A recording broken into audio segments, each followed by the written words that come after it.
देऊळ बांधलं काजी, देवळात देव आणला काजी, देव विकत आणला का फुकट में? बरं देव विकत आणला, देव बसवला, देऊळ बांधलं.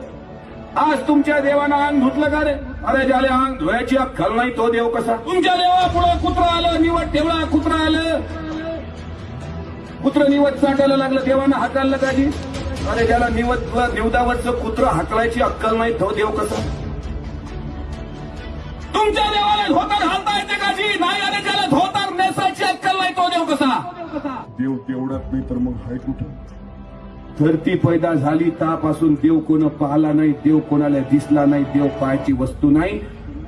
देवळात देव नसते, देवळात पुजाऱ्याचं पोट असते. सत्यनारायण देवाची भक्ती नाही, हे भटजीची रोजगार हमी योजना आहे, हे चिवट्याचा बजार आहे. बे देव पाहायचा असेल, मानायचा असेल, भीमराव रामजी आंबेडकरला देव म्हणा. ज्यांनी या देशाची घटना लिहिली, घटना 6 डिसेंबर 1956 ला बाबासाहेबांच्या चैत्यभूमीवर महापरिनिर्वाणाची गाडगेबाबाला कळली. गाडगेबाबांनी अन्नत्याग केला होता, अन्नत्याग. 13 दिवस उपाशी राहिले, पाणी घेतलं नाही आणि 14व्या दिवशी जीव दिलाय. 20 डिसेंबर 1956.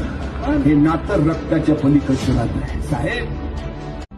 धरती पैदा झाली तापासून देव कोण पाहला नाही, देव कोणाला दिसला नाही, देव पाहायची वस्तू नाही. देवळात देव नसते, देवळात पुजाऱ्याचं पोट असते. सत्यनारायण देवाची भक्ती नाही, हे भटजीची रोजगार हमी योजना आहे, हे चिवट्याचा बजार आहे.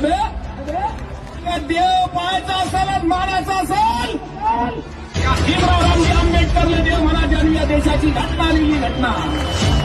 म्हणून गाडगेबाबा म्हणत, धरती पैदा झाली तापासून देव कोण पाहला नाही, देव कोणाला दिसला नाही, देव पाहायची वस्तू नाही. सत्यनारायण हे देवाची भक्ती नाही, ही भटजीची रोजगार हमी योजना आहे, हा चिवट्याचा बजार आहे.